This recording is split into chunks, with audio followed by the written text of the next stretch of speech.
down posts. We calling back Israel to the hell we know. Throwing out crystals. We don't need these stones. And we ain't no gods. That's a job for y'all. All praise to the Most High. All praise to the Most High. Yahuwah. All praise to the Most High. All praise to the Yah Israel. Tearing down idols, we cutting down poles. We calling back Israel to the hell we know. We throwing out crystals, yeah. We don't need these stones. We ain't no gods. That's a job for y'all.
We cutting down poles.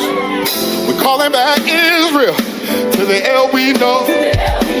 We throwing out crystals. We don't need these stones. And we ain't no gods.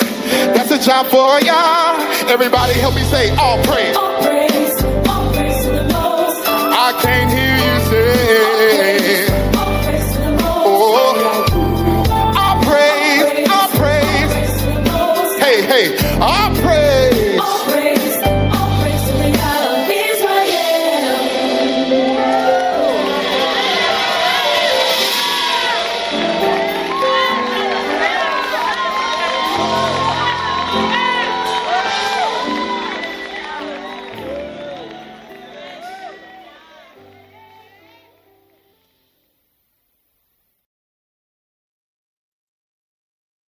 Shabbat Shalom, family. This is Nazarene Hebrew Institute of Faith. We're not affiliated with any camps or hate groups. We got a special guest today, Brother James Cassell, will be doing a presentation. The name of the presentation is Scientific Methodologies Validated by Biblical Traditions. We're going to open up in prayer because we definitely have a lot of brothers and sisters that need prayer, and that we all keep these brothers and sisters and the rest of our family members in prayer. And Brother James can do this presentation. He's formerly, if y'all haven't familiar with him, he was formerly affiliated with the Yap Gang. I'll have him explain who he is and what he teaches and stuff like that before he starts his presentation. But we're going to open up in prayer real quick. For that, Ben Yah, you can open us up in prayer, please. Okay, let's give it a second for the sisters to cover up and the brothers to uncover.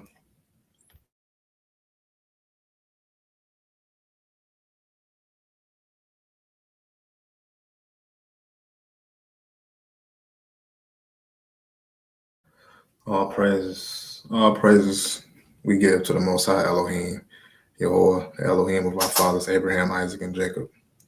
Heavenly Father, we thank you so much for waking us up today, blessing us with another day. We just pray and ask that you continue to be with us, that you be in the midst of us today, that you speak through this brother as he presents his presentation to us, that we're able to receive it with understanding. We pray that this community and the speakers and everybody that's listening is blessed with the spirit of understanding and wisdom and knowledge. Um, we pray for our people, Father. We pray for the Bennett family as they suffer loss, Father. We pray that you bless them with a sense of security and strength, to whatever grieving process that they go through, Father. We just pray that you be with them in the name of Yehoshua. We also pray for our sister Mary Foster. She's battling cancer, Father, and we just ask that you rebuke that in the name of Yehoshua, Father. That you allow us to sustain these things and able to be brought back whole, made healthy. We would ask and pray for the same for our sister Antonia, your mother as well, Father. We pray that you bless her with strength and wellness. Allow us to, allow her to be able to, feel whole, feel healthy, feel strong, as well as her daughter, Father. We ask and pray for these things in the name of Yehoshua HaMashiach, our Father who art in heaven. Hallowed be thy name. Thy kingdom come. Thy will be done on earth as it is in heaven. Give us this day our daily bread, and forgive us our debts as we forgive our debtors. And lead us not into temptation, but deliver us from all evil. For thine is the kingdom, the power, and the glory, forever and ever. In the name of Yehoshua HaMashiach we pray. Amen. Amen. All praises. All praises. So, Brother James, will give you a few minutes just to tell everybody who you are, where you're from, and what you do. Yeah, like I said, I've been watching him since the Yak game. He's very well studied. He's been on this platform a couple of times. And I really respect what he do and some of the other brothers as well. So, Brother James, the floor is yours, bro.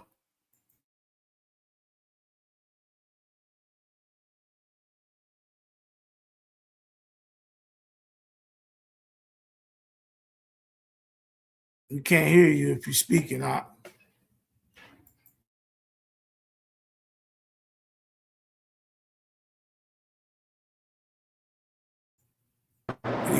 Okay, appreciate it. I was just about to say I was still in the back. Shalom, Okay, family. How everybody doing? Shabbat shalom. Shabbat shalom, brother. Okay, 1 second while I load it back up. It should be up any second now. I just want to say first, all praises to the Most High. Hallelujah to the brother's prayer. Really appreciate that. Really setting the tone. And I want to say that when I go through this presentation, I don't want people to look at it as something that they have to accept as I explain it. What I'm really doing is showing that when we look at it from the academic perspective of analyzing the biblical traditions as oral traditions, in the same way you would analyze African oral traditions or any other indigenous people's oral traditions, certain patterns show up that we can validate in the archaeological record, through genetics, through linguistics, and many other means. So I want people to look at it kind of like how Paul, if you read some of Paul's letters, he would actually use Greek philosophy to convey Hebraic ideas to that Greek populace. And since we live in a information age, an age where people are so deep into science, we need to also use it as a tool to convey our message to the masses of our people. And that's kind of how I'm going to use this today. Now, the overall series presentation title is When Scientific Methodologies Validate Biblical Traditions. But this specific presentation title is Reconstruction Genesis as a Deep Time Oral Tradition, a Pleistocene interpretation using Vicena, Diop, African Humanities, and Paleoanthropology by myself. All right. In the intro, like I was just kind of saying, Genesis as a fossilized oral tradition.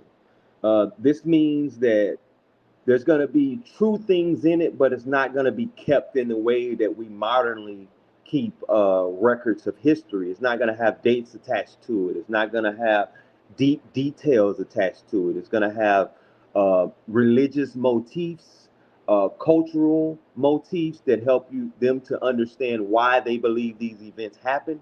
But they're still going to talk about actual recorded events. In my studies, looking at Cain and the way he was sent away from Adam, the way it said that he would be cursed from the ground, not able to eat a lot of meat, they better align with the ancient quote unquote humans that we would call Neanderthals. Uh, I know a lot of people don't agree with this view, so I want to put it out there clearly. I personally view it as there were other peoples or hominids, apes, any type of animals you want to call it, outside of the garden, and that the serpent, which when you look into the translation of that, it means a whisperer or a person who does ordination or some type of magical spell. That's actually dealing with real physical beings. And I believe this Nahash is alluding to an ancient, mysterious hominid that we know as the Denisovians. They were very advanced technologically compared to our ancestors during the time period, and they kind of fit the motif. Then when we talk about things like, the Nephilim, we're talking about hybrids of these two lineages, these Denisovians and Cain, and these descendants of Cain. And when you have these hybridization events take place, what you have is something called gigantification. We can see this when you mix a tiger and a lion, you come out with a liger. The liger is almost twice as big as its parents. It's way bigger than its parents. It's way more muscular, but it also has certain genetic deformalities that cause these events to take place. Shorter lifespan, males are unable to procreate, and these are things that we find in ancient traditions like the Book of Enoch and stuff like that when they talk about these hybridized creatures between the fallen ones and the descendants of Cain. The flood, I believe, should be looked at as a post-glacial mega flood, which would involve, melting of glacial ice. There's subterranean water underneath the Earth's crust that could have emerged and caused these many things to happen. Um, I don't think you should look at it like the hydroplate theory, where he goes into this accelerated expansion of crust. I believe that gives too many scientific gaps that would have to be filled in. I've come up with a much more subtle model. I won't be going deep into it this one, but this is just more like a general overview of everything. And then when it comes to the sons of Noah, I think the sons of Noah actually map real human migration patterns that happened after the last glacial maximum, which I believe is evidence of the flood. And these show how humans migrated and expanded across the earth from the Eurasian African corridor area right there in, I guess, what we call the Middle East or the Levant. All right. Why this approach matters is because, like I said earlier, Genesis is not like modern literature or Iron Age literature. It's a memory archive, which means they're going to just keep the most important events in the memory, give a reason to why these events took place, which is why you see the moral reasoning within the Bible of God did it because of the corruption of the earth. So oral traditions preserve older events older than writing. So these events on the secular timeline, we're talking 100,000 years ago. Again, you don't have to accept this if you are a biblical fundamentalist and believe the earth couldn't be no older than 6 to 10,000 years old. You just have to use a dating method that I'll bring up later in order to make everything coincide with events and not necessarily literal dates. Genesis contains oral structures, not modern history. And this is the way which scholars see it as an oral tradition. These oral structures are not only to ancient Israelites, they're in almost every indigenous society we look at. When we look at their mythologies and things like that, we find these oral structures that encode real historical events that took place. Deep time anthropology aligns with the Genesis sequence, which I'll go through a little bit of that today.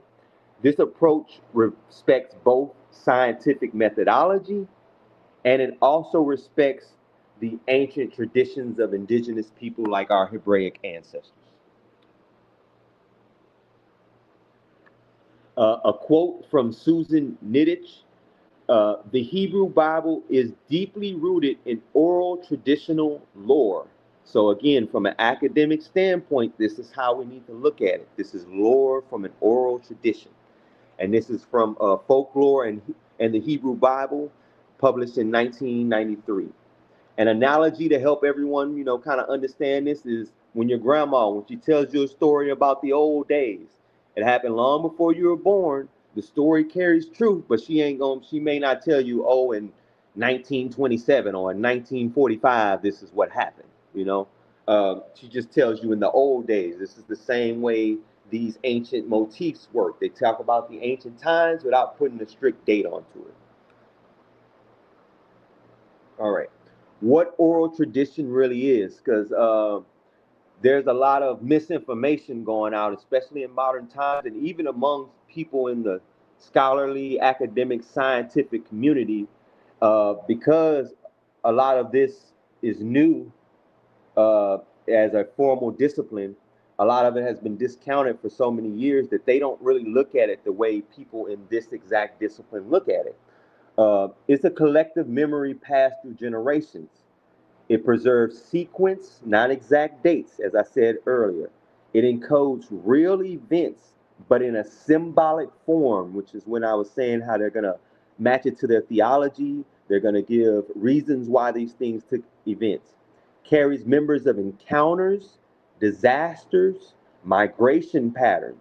Different things like this are encapsulated in oral traditions, though they're not spelled out in the way modern scientists or the modern mind has been wired to perceive them. Again, Genesis fits this pattern perfectly. A quote from John Facina, who is one of the foundational people in formalizing this methodology. Oral traditions are historical documents. They contain a nucleus of historical truth, which means the core concepts are historically true. We just have to go through using other means of academic means in order to find out what is it that is true and what is it that might have been added on just as mythos. An example, Africans, they also have flood myths, and they seem to align with real post-glacial sea level rising events. An analogy to help you understand kind of how oral traditions work. Kids remember the order of the day, even if they forget the exact time. So think about it as a kid waking up, he'll be like, oh, well, I woke up this morning, brushed my teeth, or ate breakfast, brushed my teeth, got ready for school, then we left, right? He's gonna remember that, but he may not be able to tell you, well, I got up at exactly 6. By 6:15, I was brushing my teeth. He's not going to go into that. He's just going to give you the sequence and the order of events that happened and to let you know the important events of his day. Why relative dating is essential. Again, I was saying earlier that there's going to be a methodology for people who are, whether you are a fundamentalist biblical believer, meaning you believe exactly what it says, the years to a T, or you take a more academic approach and willing to deal with, millions or even up to billions of years. Either way you go, relative dating solves the issue for you because you're only looking at the sequence and order of events. You're not looking at the exact dates. So if, let's say, the flood narrative, I think it's like 2900 BCE, 24, somewhere between that 29 and 2400 BCE, if you go strictly by the dates and the ages given in the Bible. But we know that on the secular timeline, we're talking, 30, 40,000 years ago, up to 20,000 years ago of this timeline.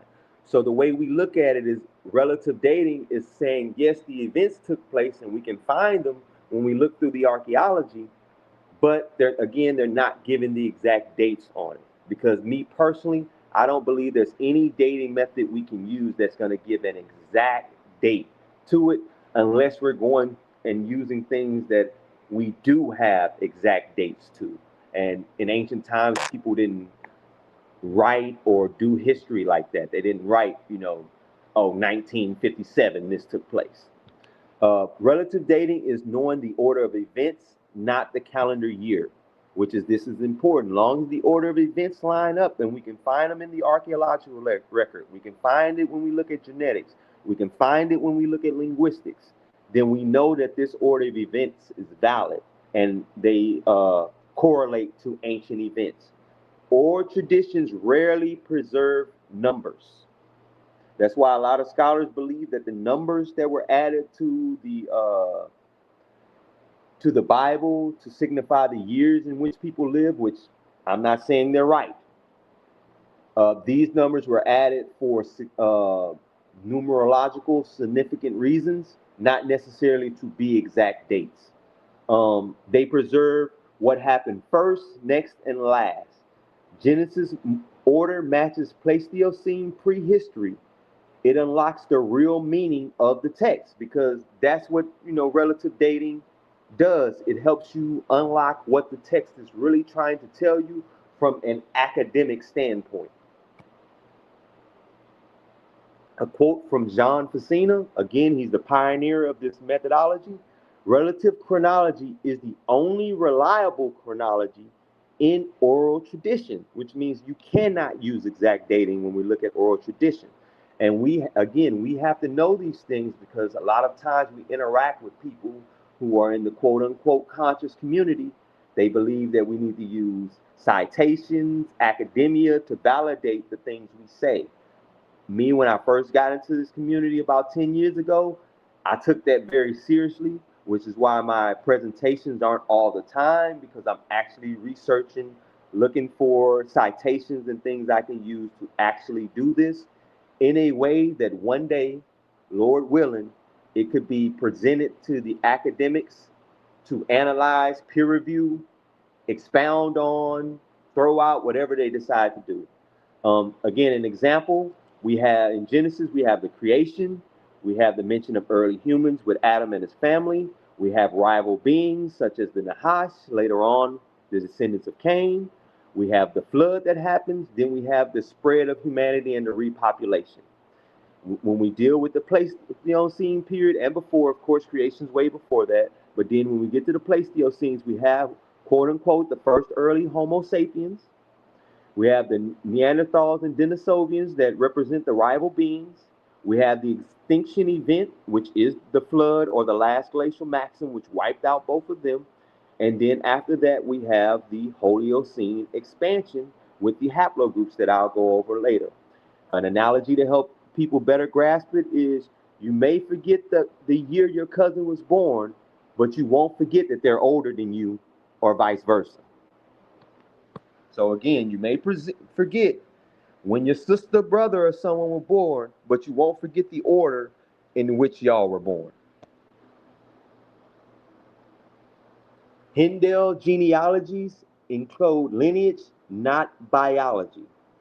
This is more dealing with the pre-flood fathers, not necessarily post-flood expansion. Biblical genealogies compress ancestry into symbolic chains. That's what I was saying earlier about the numbers may have numerical symbolic value, but not necessarily be there to be strict years in which these people lived. Not literal father to son sequences. When it says that, it's like when we look at, Adam gave birth to Seth, who gave birth to Enosh, and going down that line like that. If we're looking at those numbers as having symbolic meaning, this doesn't mean these are strict father-son relationships. This could be human evolutionary relationships. So they could be saying, Adam represents the first early hominids. This is being encoded in oral tradition. Remember that. could represent the first early hominids. Seth could represent a higher order, so on and so forth, until we get to Noah, which could be, the common ancestor of all modern humans, which is most like how we are today. They represent lineages, not individuals. So again, Adam's name could be used to represent an entire generation of of hominids, and then Seth could represent a whole generation of another. That doesn't mean strict, oh, uh, Adam was the father of the Seth generation in the sense of direct father son. It means the lineage descends. So Seth's lineage group descends from Adam's lineage group. That's what it would mean. It could skip dozens of generations. Like I was saying, it doesn't mean it's direct father son. There could be 10, 15 generations between these quote unquote adaptations or whatever took place to have them consider them another group that descended from the earlier group. It preserves identity, not biology. By preserving identity, it means it's preserving this identity of Adam, Seth, Enosh, all the way down to Noah. That this is a lineage of humanity, but not necessarily a strict biological link, father, son, down literally, 7 generations or so. Here's a quote from him, and I'm paraphrasing this quote. Ronald Hindell said, biblical genealogies are compressed representations of ancestry, not literal biological sequences, which pretty much is everything I said earlier. And an example of that we can pull strictly from the Bible is the son of David motif being applied to the Messiah. We know that he comes from the lineage of David, but he's not David's direct son. So the son of David is true. He is a descendant, but he wasn't David's literal son. But he is his rightful heir, so to speak. Analogy. You say we come from Grandpa Joe, even though there are 10 people between you. So you could be dealing with your great-great-grandpa, and you can talk about your whole family and say, yes, we're sons of Joe. But that doesn't mean Joe was your direct father, wasn't even maybe your grandfather, it might be your great-great-great-grandfather. I just want to stop for a second, maybe ask anybody if they have any questions so far, anything they want me to expound on. The floor is open. Yeah, all praises. I definitely there's two things you said. First, family, y'all hit the like button, share this video. Y'all don't know what y'all let me get. ask and make sure everybody can hear me before I go forward. Can you hear me, Brother James? Can you hear me? Can you hear me? I don't think you can hear me. Okay. Brother James, can you hear me? 1 second, please.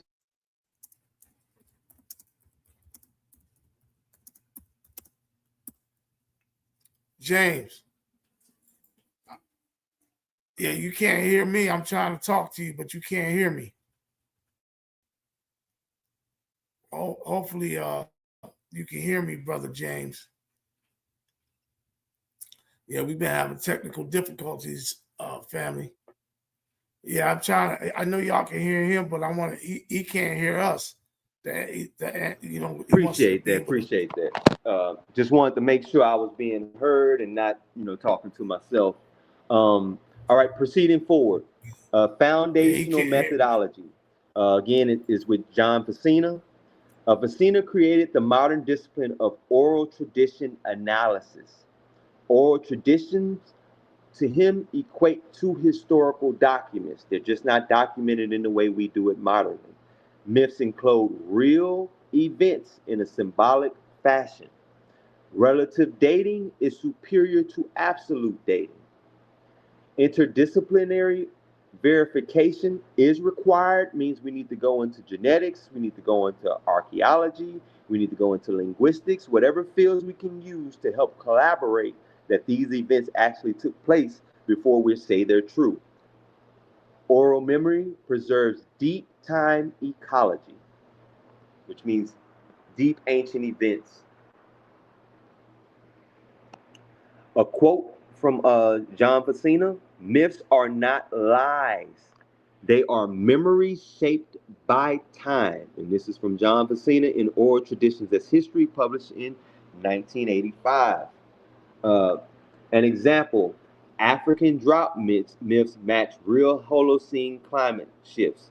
Like there are mythologies throughout Africa of uh, different drought periods that took place throughout their history. And when they went back and they did climate analysis on ancient climates, they would see that, wait a minute, these events did take place. They may not took place in the location that they're in today. They may took place further east in the Sahara, because according to the scholars, all the people we find in Africa today come from East Africa and or the Levantine corridor. Okay, another person who a lot of people who have been in the community for a long time will be familiar with, that is foundational to this methodology, is Cheikh Anta Diop.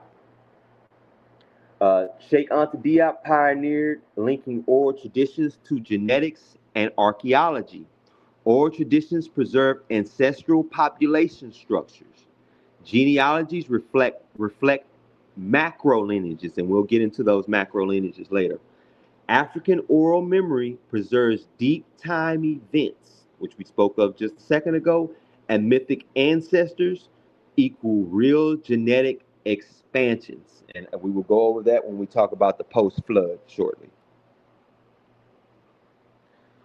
Paraphrase quote from Diop says, oral traditions are archives of the past and preserved by collective memories. And this is from his book, The African Origin of Civilization, published in 1974. An example is Diop linked African clan genealogies to real haplogroups and showed that they do descend from a common ancestor. An analogy would be a family tree is a story of where your people come from. So when I mentioned great grandpa Joe earlier, he would be the foundation of that family tree, and everyone comes from him. And if your oral history of your family corroborates that, we should be able to go and look at the genetics and also corroborate that all these people descend from one common ancestor so many generations ago. African Humanities, which is Toyin Falola, who is at the University of Texas, right here in Texas. Falola shows how oral traditions encode ecological and cultural memories. Oral traditions equal African epistemology, or how Africans tell of where they come from. Myths preserve encounters with other peoples. So when we talk about, the descendants of Cain, or these quote unquote sons of the Elohim, the Judaic myth is going to preserve these encounters, but from the perspective of the peoples who are passing down these myths. So, say you're looking at a Neanderthal, which was more robust than us, was more perfectly built for close range hunting tactics, ambush hunters. You would look at them, and they mostly ate meat, like 90% of their diet was meat. That you would see how they align with Cain, who was cursed from the ground to bear herbs from him. So he has to go out and hunt to get his substance. And they only use, sparse gathered berries and things like that as far as their vegetation diet was concerned, which was only, again, like 10% of their diet. Then you have Denisovians who, believe it or not, they had tools that would leave impressions like modern drills would leave impressions on different items. They were extremely advanced for our ancestors, especially, and also the descendants of Cain. They were extremely advanced. They had weapons, tools, things like that our ancestors were not yet using. Cultural memory spans thousands of years. Again, from the academic standpoints, these events happened 50 to 20,000 years ago. So again, it could span thousands of years, but our ancestors had a way of memorizing this through passing down different oral traditions. Genesis fits the African oral structures. Again, this is why they're able to go in, analyze these different myths, because they have common motifs across them, or common literary structures across them, that you can analyze and say, okay, this is an oral tradition that has been, mythologized, but there can be still truth deep within it. A paraphrase quote from Toyin Falola in his book African Epistemologies, published in 2021: oral traditions preserve collective memory of ancient encounters. Yoruba myths encode migrations from the Sahara or across the Sahara. An analogy: a story about the people of the mountains may be based on real travelers that traveled down from the mountains. The Denisovians existed in the mountains. So if you have a story about these large, uh, well built, advanced, civilized people descending from the mountains, it likely correlates with what we know about the Denisovians. Mythological encoding, Lewis and Williams. Mythical beings equal memories of other hominid species that our ancestors would have encountered. And we know this because we have ancient Paleolithic art that encodes these encounters. Uh, Mythic beings represent non-sapient human, I would say non-Homo sapien sapien humans, because Neanderthals are considered Homo sapien Neanderthalis. I'm not quite sure if they've thrown Denisovian into the sapien category yet, but I believe they should, because they consider them all cousins. Neanderthal and Denisovian hybrids remembered as giants. Again, I told you about how hybrid species often end in gigantification, and the males of the species often cannot reproduce. These are motifs we've seen shown in the books of Enoch and such. Uh, Denisovians remembered as the serpents or the watchers. Again, this is a very advanced civilization that was larger than our ancestors, stronger than our ancestors, had far surpassing technology than our ancestors. They perfectly represent the serpent from the garden, and also the sons of the gods that came down and mated with the daughters of the Canaanites. A quote from Lewis Williams, paraphrased, of course: mythic beings may encode memories of encounters with other hominid species. This is from the book The Mind in the Cave, published by Thames and Hudson in 2002. Example would be hybrid Neanderthal Denisovian individuals had unusual strength and size, and they would also have the advanced technology of their parents.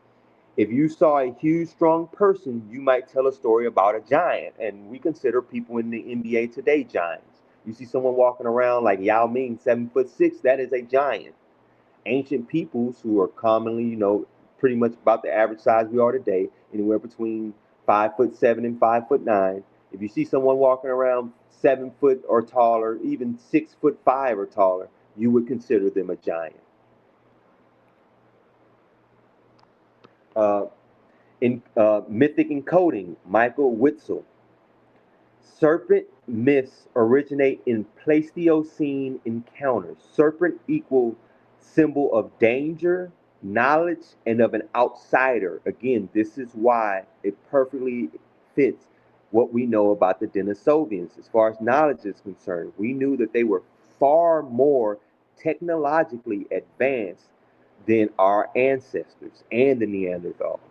We also know, as a possibility, due to the large size of their brains, that they could, have been just as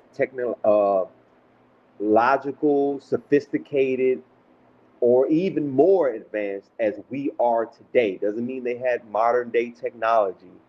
It just means that they had the level of sophistication to analyze things and stuff like we do today.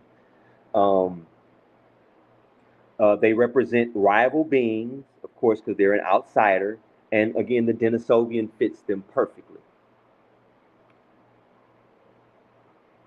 A paraphrase quote from Witzel: serpent figures originate in Pleistocene mythic structures. Memories of dangerous rival being. And this is from Witzel's Origin of the World's Mythologies, Oxford University Press, 2012. An example, serpent myths appear in cultures with early hominid contact, which means that this is a structure they see across all cultures when they analyze them and look at how old these myths should be. And they see that they're going back 30, 40,000 years old. They're noticing that these serpent myths, these Yeti myths, these myths of animalistic humans that come in and take other humans, either abduct them and make children with them, abduct them for eating or whatever. We find that they go back to this time period where these other hominid species existed. And what we know about Neanderthals, I wouldn't be surprised if they were coming in, abducting the women, using them for sexual purposes, as breeding, or they were using them, or the males as food, or maybe the women later as food. I wouldn't be surprised at it from what we see from the actual academic data, which I will go much more in depth in later presentations that will deal with each one of these three topics separately that I'm combining today as the overview. Mapping Canaanites to Neanderthals. I spoke a little bit on it earlier, but I'll go into a little bit in depth more now. Cain's line is a memory of a rival hominid lineage. The Cain went east from the garden. That's the Neanderthal range. Canaanites descendants in during the flood, quote unquote, or the last glacial maximum period, or the last ice age, came the Neanderthal extension. Neanderthals were strong, territorial, and nocturnally adapted. Canaanites equal base population, later mixing with Denisovians. So the Canaanites would be the ancient Neanderthals who would later mix with the Denisovians that would bring forth the Nephilim, or the giants, or men of renown. A quote, Neanderthals were not brutish cavemen, but a distinct human lineage with complex behavior and symbolic capacity, which means they weren't just some apes running around there. They perfectly fit a apex hunter in the style in which Canaanite descendants would match perfectly. An example is Neanderthals had stronger builds and night vision advantages. Again, they were made for ambush hunting. They used to literally face to face in packs, though, of course, it was more than one, hunt woolly rhinos, woolly mammoths, things like that, with physical contact, like hanging on their back, trying to, stab them to death style. And an analogy is a rival tribe becomes the people of Cain in stories. So if you have a ancient rival hominid like the Neanderthals that descend from a common stock from you, you would then say that these rival tribes represent this descendant of Cain. Mapping the Nahash or serpent to the Denisovians. I spoke about it earlier, but again, just going into it. Denisovians were rare, powerful, and mysterious hominids. Even to this day, we know little about it, even though we found, burial sites, tools, and things like that. We're still learning more and more every day. They were high altitude adapted. We found that people like Tibetan monks high up in the mountains have a lot of Denisovian DNA. They're also able to do rare things like literally elevate their body heat to high degrees in order to warm their bodies. Now, if you had an ancient species that were able to do that in front of, our ancient human ancestors, why wouldn't they think these people are gods? They are demigods of some sort. They come down from the mountains. They have extremely advanced technology. They're bigger, more well built, more suited for any climate. Pretty much, a Denisovian could have survived anywhere. And they can do things with their body that seem to be supernatural that regular humans can't do. Again, they're rare to encounter these peoples, which would make them mythological in the encoding. So Denisovians fit perfectly with these watchers or son of Elohim that existed far north in the mountains and would rarely come out to see people. But when they did, they came out with the idea of we're going to mate with the human females to continue on our population. Denisovian plus Canaanites equals Nephilim or the giants. A quote about the Denisovians: Denisovians were a distinct, archaic human population whose genetic legacy survives in modern peoples in Asia and Oceania, meaning, the people in Papua New Guinea and those different Oceanian islands. They also have a lot of Denisovian DNA, along with Neanderthal. And this is from his book or his publication, Origins of the World's Mythologies, Oxford University Press, 2012. Denisovians contribute altitude genes to the Tibetans, which I just mentioned earlier. A mysterious analogy is a mysterious stranger becomes a serpent in stories. A mysterious stranger with supernatural adaptations that led your people astray becomes the ancestor of the serpent in the garden, or the sons of the Elohim, which is why you have this connection with it being quote unquote angelic. The serpent in the garden is given this angelic framing. So do you have these watchers later in Genesis? They're given this angelic framing. Why? Because they're mysterious. You don't know much about them. They seem to have supernatural capabilities. They have this high technology in comparison to you. They just fit with this motif. Again, sons of the Elohim as the Denisovians. The Denisovian mixed with the Canaanites to produce the Nephilim. They best equate to the sons of the Elohim. Canaanites best equate to Neanderthal-derived humans. Mixing them together give you the giant hybrids.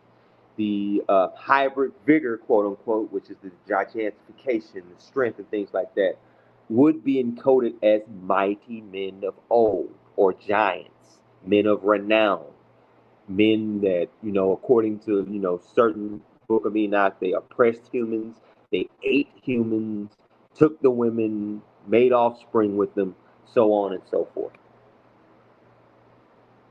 And a quote, hybridization, of course. Hybridization between distinct hominid groups produced individuals with unusual combined traits. This goes beyond just gigantification. Sometimes you get a mix of traits. And when you get that right mix of trait where it has all the advantages of the parents and none of the disadvantages of the parents, you can see why you would consider these people men of renown or sons of the Elohim, because they have traits that seem to be supernatural or God-given. And this is from the Evolution of Human Populations in Arabia by Hublin in 2010. Denisovian DNA increased bone density and immune strength. So not only do you get stronger and more robust, your immunity heightens through this mixing.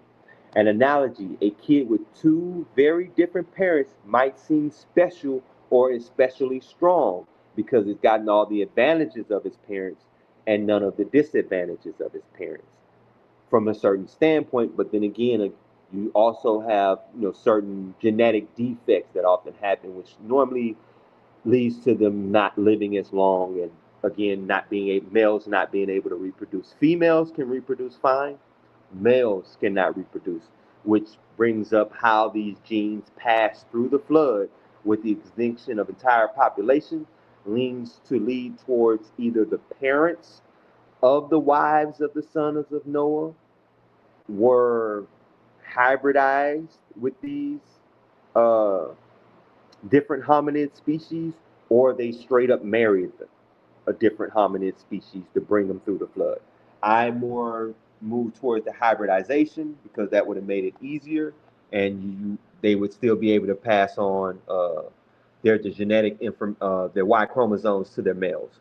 So hybridization of the female is the best explanation for how these genes got through the extinction event. human lineages outside of Cain. This is where we get to the sons of Noah and the macro haplogroups. I didn't put it here, but I think it's very important that we look at Noah, not Adam, but Noah as the last recent common ancestor of all human beings. Because Noah's descendants Noah was the last male progenitor from an ancient civilization that went extinct, and from him we get all modern humans today. So he should be seen as the last, which is important, last or most recent common ancestor of all modern male humans living today. Um, and when we look at these macro haplogroups, we find something very interesting. When we look at the most native peoples in Northeast Africa, which would be considered the land of Ham from the perspective of Noah and his sons, we find that they align with macro haplogroup A, which later branches to macro haplogroup B. And all male descendants uh, that descend from these two lineages should be seen as descendants of Ham, whether you think a literal Ham existed or Ham just represents a population group that survived this ancient event that descends from Noah's population group, which goes back to what we were saying earlier, how these do not have to be direct father-son lineages, but they could just be a lineage of humanity that preceded another.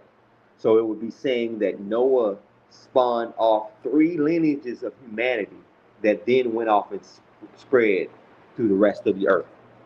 When we look at Japheth, or the macro haplogroup CF that expanded all over Eurasia and even into the Americas, we're looking at who the Bible calls Japheth.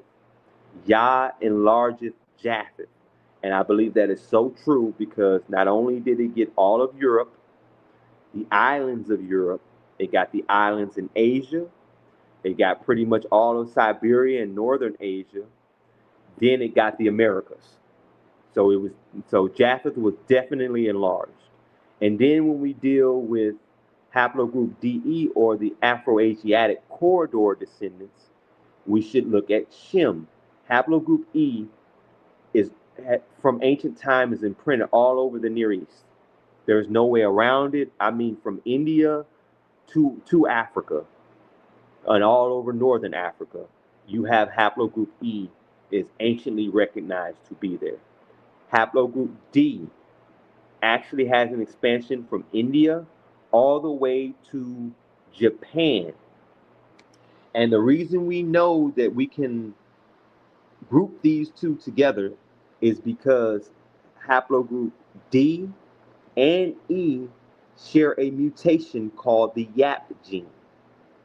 And this mutation was sent down to all its descendants, which show that DE is the common ancestor of all haplogroup D and all haplogroup E.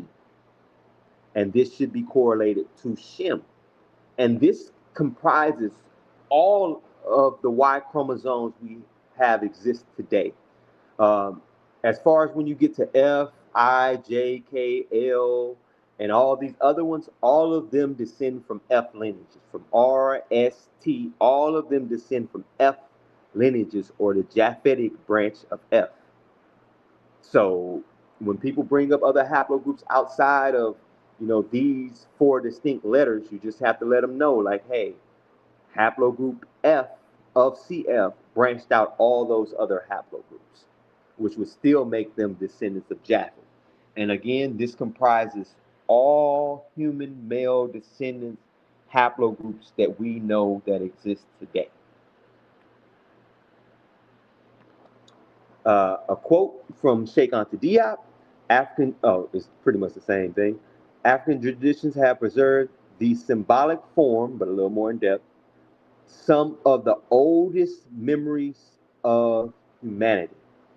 And because it's some of the oldest memories of humanity, it would encompass things like this ancient migration pattern after a global climatic event involving water has took place. An example is CF gave rise to Europeans, Asians, and indigenous Americans. An, Again, another analogy would be that there are three big branches of a family tree. So Noah would represent the primary or the father branch of this family tree, and then these distinct lineages would be the branches that descend from those roots. All right. The flood as a past glacial mega flood. The flood equals real geological event, not a global ocean. The reason I took this event was, to be honest, it is more academic than the idea of a global ocean actually doing that. Though there is almost 3 times the amount of water underneath the Earth's surface as there is on the Earth, which includes the oceans, rivers, lakes, all that, as there is on the Earth, it still wouldn't be enough if Mount Everest was as high as it is today to cover Mount Everest. Also, we know that ancient humans didn't live deep inland like we live today. They live in coastal areas and along rivers and lakes, not inland. So it does not require, and these are mostly in deep plains and valleys. So this doesn't require a global flood to the extent that Mount Everest today would be covered. It just requires a global flood to the extent that it floods all regions in which humanity lives. And when you also have the idea of the glaciers being there from the last ice age, and whatever event took place, if it warms those glaciers, these glaciers are also melting, wiping out and flooding human existence. So it doesn't require the whole earth. It just requires all of humanity to be flooded and die, or all of, and including of the ancient hominids, which is why I include the idea of the glacial ice melting, flooding mountains with, these are large glaciers, some glaciers mile high, flooding these mountains with tons of water that would push these Denisovians, Neanderthals further towards the coastal lines, to the point where these two lines intersect, water coming in from the coastal line, water coming down from the mountains, to the point where there's nowhere to go, and you get extinction events. You have meltwater post 1A that we know of, that it happened where there was a gain in 18 meters of water on the sea level. This would have buried, any community along the coastal lines. It would have definitely buried those communities. Again, humans lived in low plains. Low plains are easier to flood. And then we have a distinct example from the Bible where I believe it was the raven first went out and got a branch from the tree and brought it back. This means that the flood did not have to be above the tree line. If you notice, if you look at mountains, mountains have what's called a tree line. There's a line where it just seems there's a literal line drawn where trees would not grow above this point. Not even evergreens, nothing. So if they were able to bring a branch back, that means water got above the tree lines, but did not necessarily cover every mountaintop. And that's an important distinction to know, because we're trying to present this as a real plausible event that can be validated through academic interdisciplinary studies. And a quote from Ryan and Pittman is paraphrased: flood myths preserve memories of real post-glacial inundations or floods. This is from Noah's Flood, published in 1998 by Ryan and Pittman. An example is Neolithic villages discovered underwater on the Black Sea shelf. This is why a lot of academics like to point to maybe the flood story is just about, the Black Sea flooding event take place, because they can show and prove this event took place and how it pretty much wiped out a whole region. So they would like to point to that, but imagine this on a more massive scale, where you have glaciers flooding, you have water rising from beneath the earth that was hidden in rocks preserved underneath the earth. This water rises from beneath. At this point, you can flood all of humanity without literally flooding the entire earth and covering every mountain peak. An analogy is that if your whole neighborhood flood, it feels like your whole world is underwater. You know, if we were in ancient times and you know what happened during Katrina, people from that area will act like, you know, everything was flooded, everything they ever saw. If they died, unfortunately, during that event, in their mind, they may think the whole world flooded. A reformed hydroplate theory. And again, I'm not going to go deep detail here. I just think that the hydroplate theory needs to be scaled back a little bit, made more realistic into what we know about science and, you know, earth dynamics, tectonic plate movement, and things like that. So I just tempered it, made it more scientifically grounded. It doesn't have a global ocean covering mountaintops. Uh, no tectonic plate sprinting, because one of the big issues with a sprinting tectonic plate is if you have rock sliding on rock like that, even with a water layer between it, it would create so much steam, so much heat that the oceans would boil to the point where there would be no more water on the earth. So, and then all life on Earth would automatically cease, even if it's inside of a ark. They would have been literally cooked alive inside the ark. So it makes that hard. But if you have a slight acceleration that slows over time, then you could deal with, yeah, it may cause a little heat enough to steam and cause flooding for 40 days, but not enough to where you're going to boil out all the oceans. Um, Regional flooding and uplift explains the arc on Ararat, which I'll get into as we go a little bit further. But it's pretty much saying that it's not necessary that Ararat landed high up in the mountains where they think they may have found it today. Again, that is speculation that is Noah's Ark, but they have recently found that there are tunnels underneath it that seems to correlate with the story. So take that as you may. Um,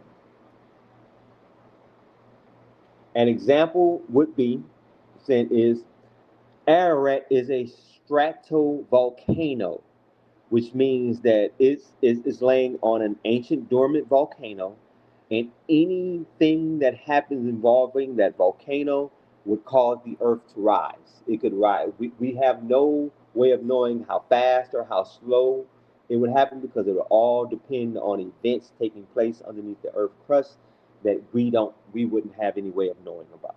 So it doesn't require that. It could have landed at the base of an older mountain, and then over time, due to volcanic activity, it could have raised it up hundreds, even thousands of meters, hypothetically.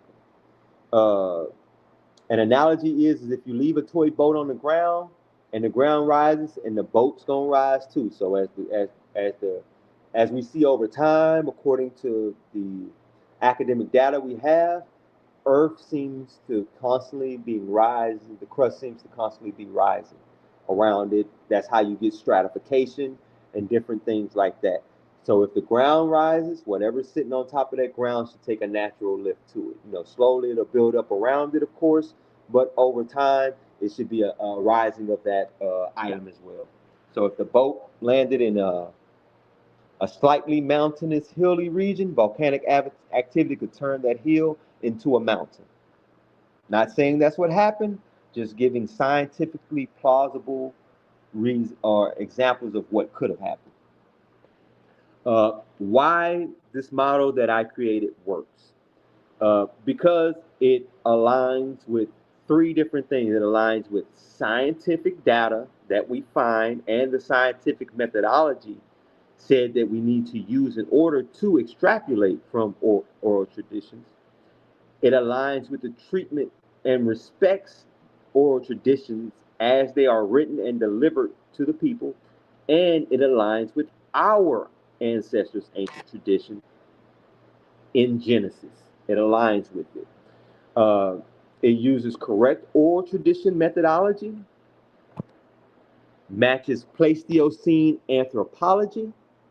It explains Cain's descendants, the Nahash, the sons of the Elohim, and the flood, respects African epistemologies or their methodology of encoding ancient events, and produces a coherent and testable, that's very important. This is a testable model, which means we can go back, look at archaeology, anthropology, uh, uh, linguistics, migration patterns, in order to validate this model. A lot of issues we have when people make quote unquote biblical models that's supposed to be premised on academia is that the models are not normally testable and they do not fall in line with the way the academia treats the data. But mine does the opposite. And an example of that would be creationism. I'm not saying creationism is wrong.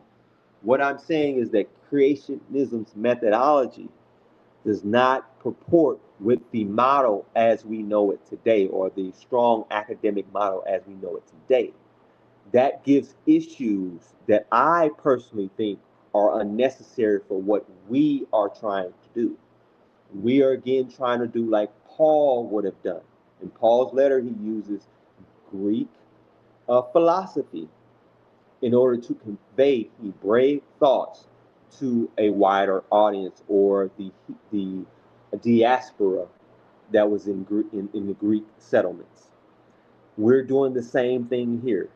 We're taking the modern scientific methodology, the modern scientific terminology, the modern scientific model, then we use relative dating and correlate it with the model that I produced here, and we see that it perfectly aligns with the academic data we have, and I believe can be used to validate our book, if not as true, beyond a shadow of a doubt, to as a true oral tradition that was encoded, passed down to our ancestors, who then, when they began to write, wrote it down for generations after to know and have knowledge of what took place. This right here is just a bunch of citations of the different sources that I used. And with that, I close out the presentation portion of this. And again, as I said earlier, even if you want to put them across Facebook, if you have any questions or anything like that, I would be more than happy to answer those questions now. All praises. Can you hear me, Brother James? Can you hear me?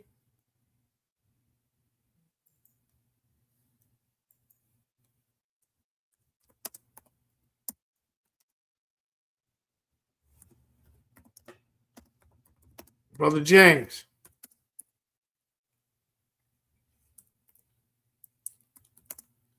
Brother James.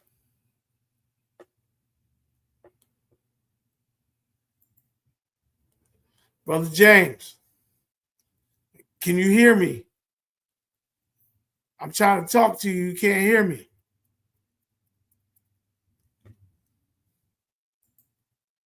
I'm trying to get Brother James to hear me. Let me try to call him. All right. Can you hear me out? Loud and clear. Okay. That's what it was. I was trying to stop you earlier, but you couldn't hear me when you asked the questions, man. Great, awesome presentation. Who has a question, bud? Okay, Antonio, where's it at? Do you remember the question? Yeah, I took a screenshot. Okay. So the question was, so did the serpent in the garden actually look like a snake? I wonder. So she asked, did the garden, did the serpent look like a snake actually? I would say no. I don't believe it actually looked like a Yeah, snake. We can see even later on in the Bible it says, "I'm a brother to serpents," which some people say that that's the Israelites talking about the Edomites. yeah, So calling something a serpent deals more in it being crafty, manipulative, having yeah, some type of hidden knowledge than it does with it literally looking like a serpent. I will say this though, if you're looking like Egyptian mythology with the Book of the Dead, they literally yeah. have They, snakes with yeah, feet on them. So yeah, they believe in real yeah, walking snakes. yeah. I view it as a fallen angel. That's what view it as. I mean, we can't. None of us can really add to say concrete, but that's what we lean towards. Um. Okay? So I got a question until my wife finds the rest of the questions, and I'll put the link in the chat. But we're gonna put the link in the chat if somebody want to come on and ask a question. But my question, brother James, you can hear me, right? Loud and clear. Okay, all right. So my question is, we teach over here oral traditions, migration patterns, identity, language, and culture. Just elaborate because I get some pushback sometimes from people that disagree that it really doesn't mean anything dealing with our history. And I'm big on culture, especially Igbo, because I have a high percentage. I redid a presentation on my DNA live, and I have like 38% Igbo. Um, and I'm big on migration patterns. I had To the Prophet come on here and do a migration about the limber. So the oral traditions, right, that you speak about in reference to that and the migration patterns, how important that is in studying in our history, would you say, dealing with Israelite culture? I think is extremely important. I think there's no way around it because the Bible deals so deep in genealogies and where people migrated to and stuff like that that is core and essential to the foundation of the Bible. And when we can find science that correlates with the Bible and shows that these migration patterns actually took place. Number one, it allows us to trace our lineage back to one of these sons of Noah. And that's very important if you want to call yourself a quote unquote Israelite. If you don't come from the lineage of Shem, and you end up coming from another lineage, then you have to acknowledge that, you don't descend from that lineage. I think that's important because a lot of times we have people running around telling people who they are and who they are not.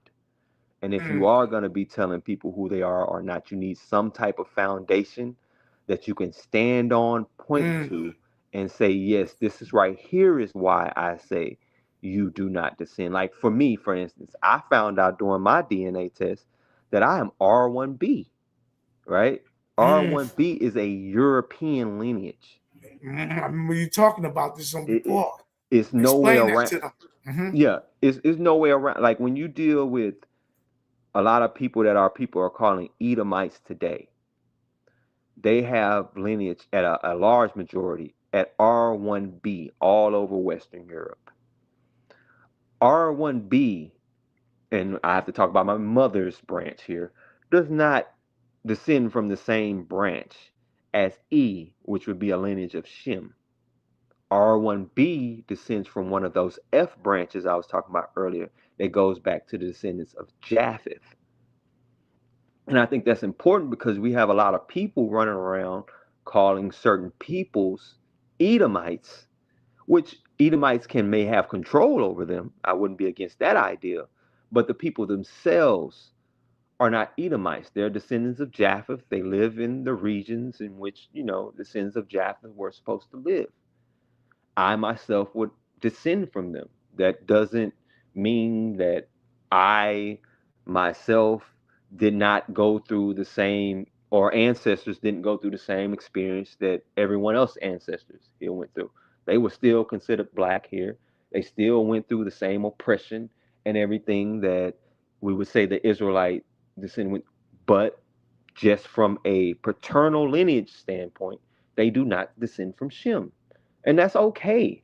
I mean, when we deal with coming out of Egypt, the people that were told to follow that law were not just descendants of Abraham. Hello, say it They were again. Hello. the people that were told to follow the laws of God were not just the descendants of Abraham. The people bound to that law was anybody who heard it. Why do Mm, you think the Egyptian son got put to mm, death?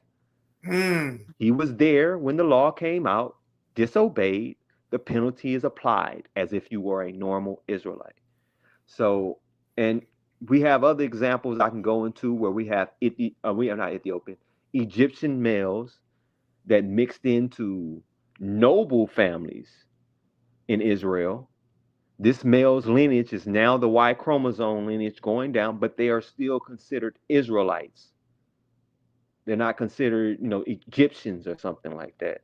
I believe that was Shishan, who had daughters and no sons.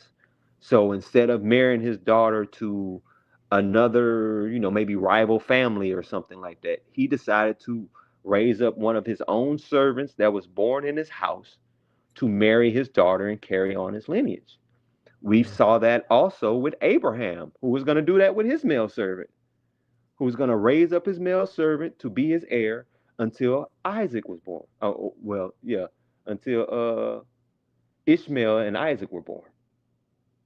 So these are patterns that we see throughout the Bible, but a lot of times people have their own agendas for why they do it, and they push their own reasons. All praises. All praises. Sister asked a question. She says, do you have anything about the marine spirits? Oh, okay. If you mean marine spirits, if you mean like, I would have to ask a little bit more detail. Do they mean like ancient quote unquote mermaid type creatures, or do they mean That like type of stuff. That type of stuff in the okay? water. Yeah. Oh, well, you do also find that people have this Denisovian descent, which is why it's like Denisovians were adapted to survive almost anywhere. You find them in the Pacific Islanders. You've ever seen where they show how people be underwater for like 15, 20 minutes, which is far beyond human capacity. They have extra eyelids to that close so that they're transparent so they can see underwater. You have people with these adaptations. I believe these adaptations is what gave rise to stories about things like mermaids or people who live in the ocean. These people are spend most of their day in the ocean. They literally hunt with spears underwater in the ocean still to this day. So I believe that a lot of that goes back to those peoples. I believe there's always a real world explanation for the mythology that we find. But we got to remember, we're dealing with people who never seen this before. They've never seen people who could be underwater for 20 minutes, who literally spear fishing underwater. Then they encounter these people. These people seem mysterious. They seem supernatural. You would consider these people sons of gods. They're not normal humans, which is where I think we also get the idea of the motif in early Genesis. The brother says he believed they were angelic divine beings. I don't think that these two things have to be contradictory. They say that they're the sons of the Elohim, not the Elohim themselves. So they could be descendant from design beings. Like I'm writing a book now. And in a book I'm making, and it's not a book that you're supposed to take it as literal. It is a literal fantasy book. But in it, I have it where demons create the Nephilim. I just have it that way. And I just did it that way. So if you want to take it from angels came down, had sex with some hominids and created these Denisovians. And then these Denisovians are the sons of the Elohim that came down and made it with women, which gives them an actual angelic origin. I have no issue with that. We were crafted by the hands or direction of the Most High. Why wouldn't other human like beings be crafted by other Elohim or angelic beings, making their own, while the Lord God made his own special people or person to be priest over all these other people and show them the right way? That's completely plausible. And that's kind of how I go with it. All praises. The link is in the chat, family. If you want to come on and ask a question, so I don't miss your questions. All right, I got about 15 more minutes with my brother. I'm gonna hold him up. He did an awesome job. Hit the link so you can come on and ask your question. All right, I'm gonna take 15 more minutes and then I'm gonna let him up out of here, please. Okay, and I want to say real quick, brother, I do plan on coming back All praises. hopefully in 2 weeks or so, 3 weeks, whatever Okay, you can work with, and okay. and start doing those 3 presentations. Because right now I was just going I remember over. you talking about that. Yeah. Yeah, I was going over kind of like what these 3 presentations would entail, kind of create suspense for a more in-depth version. But I do plan on doing that more in-depth version. We just have to connect on how we want to do that. Yeah, you definitely, brother. Just let me know. Get with me. You got the number and everything, no doubt. Here's a question right here. If my father and his son are E1B1A, does that matter? Me, an Israelite? Okay, Does it make me an Israelite? I'm sorry. yeah, yeah. Um, I think that's a bit of a tricky issue. I think it makes it completely plausible. We have ancient DNA studies that show that a basal, which means a base form of E1B1A, is without a doubt part of the common ancestral population of ancient Israel. You have arguments of how it got there, whether it came from their time in Egypt, whether it came from Noah's Cushite wife bringing her peoples there. There's big arguments, or whether it's actually core identity to ancient Israel. There's big arguments about it, but what we know emphatically, as a fact, that E1B1A or basal E1B1A was there, which makes it completely plausible. The issue comes is E1B1A wouldn't just be a haplogroup specific only to the Israelites. It would be a haplogroup of many different peoples or people groups. So just being E1B1A isn't enough.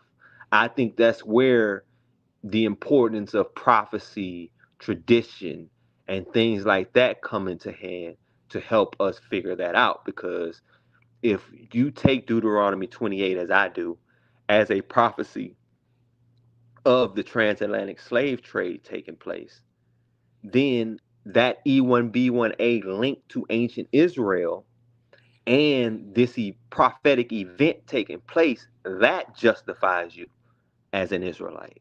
You see what I'm saying? Not just the E1B1A. It's the combination of things. And that's important to know because, again, you have people that are over there in Africa today that have E1B1A, but when you look at their ancient traditions, you will see that, wait a minute, there was a one group that came there, like in the Yoruba. You have a group that came with more advanced technology. Makes sense because they would have been in Bronze Age uh, Palestine or Israel.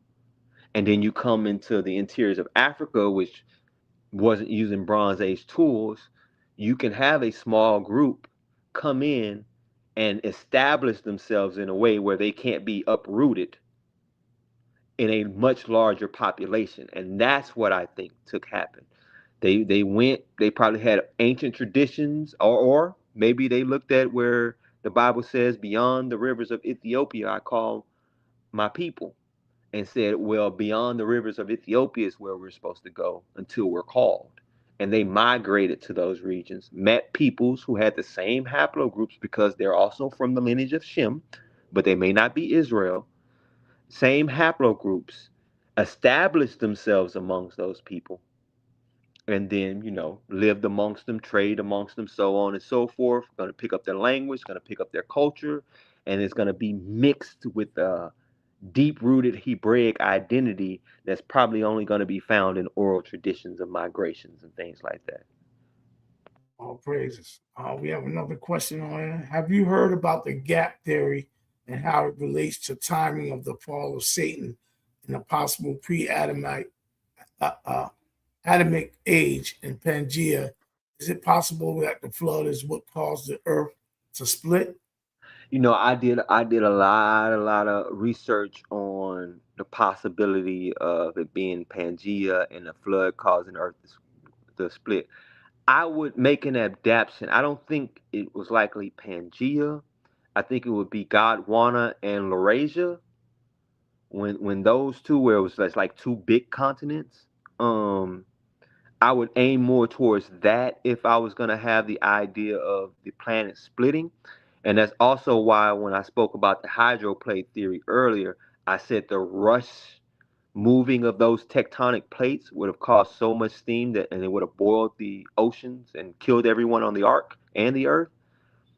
I said that was an issue because it has those tectonic plates shifting from each other at a rapid speed. I think if you slow that down to, maybe it was faster earlier on, but today I think it's like 1 centimeter a year or something like that the Earth crust move or something like that. If you do some type of decline and acceleration to modern day, I think that's far more plausible. And I do think that it's likely that that could have been the cause of the separation of the continents. I'm not against the idea of humans and dinosaurs living together because again I prioritize relative dating above anything. And if we look at what they say in the hydroplate theory, how if all of these were frozen or flooded out and they swept down into the ocean and different places like that, and they would fall in accordance to the weight of the animals and different things like that, then we would get a stratification as we see today with dinosaurs way on the bottom, more human-like things further up at the top because they wouldn't have sunk as fast or as rapidly. So that's very plausible. I just, from my standpoint, and what I am personally trying to do, which is make this more academically digestible, wouldn't steer towards that direction. But again, I think it's completely plausible. All praises. We got a brother on stage, edifying topic. Shabbat shalom. The floor is yours for your question. Shabbat shalom, Shabbat shalom, everyone. Bye, shalom. Quick question. I cover DNA myself, and I go a little further into the patrilineal SNP markers. So I myself do have D and E as Shem, and then I have A and B and other parts of who mainstream label as CF as parts of him because they lack the M89 marker that you find in the Japhetic lineages, the Eurasian and Caucasus lineages. So, and then also as Wait, far say that as, last part again. You said C lacks yeah, C and what the else? CF groups that's in within C, the CF branch that they call the CF branch, the ghost Uh-huh. lineage of CF, they lack the M89 marker, the M89 mutation. Mm-hmm. All right, so like you have the Polynesians, the Aborigines, those groups of C, they do not possess that M89 marker that you find in groups like J1, G2A, R1B, Mm-hmm. and all those groups. Also, and then as far as E1B1A and E1B1B, those guys I have those as monozygotic twins, and that's where you get Esau and Jacob. That's why their DNA looks so similar due to the slight mutation. Okay. I would just say one thing about the M89 mutation that's specific to F lineages. So I Yeah, that's wouldn't specific. expect it. Yeah, correct. Yeah, I wouldn't expect to find it in C lineages. But let me see if I can find the mutation for that. But there is a mutation that both CF lineages share that groups them together as, I guess we'd say, brother lineages. Let me see. I think what. Let me see. What is it? I think it's P143. I think it's SNP marker P143. Yeah, that's it. P143, Yeah. P143. I would have to look at that because it's. I think everyone down, well, they try to say everyone came from A in the out of Africa Yeah, theory. yeah. So I think P143 would go across everyone, including DE as well. But if Well, I'm not nah, it's mistaken, I have to look. okay. That's no problem.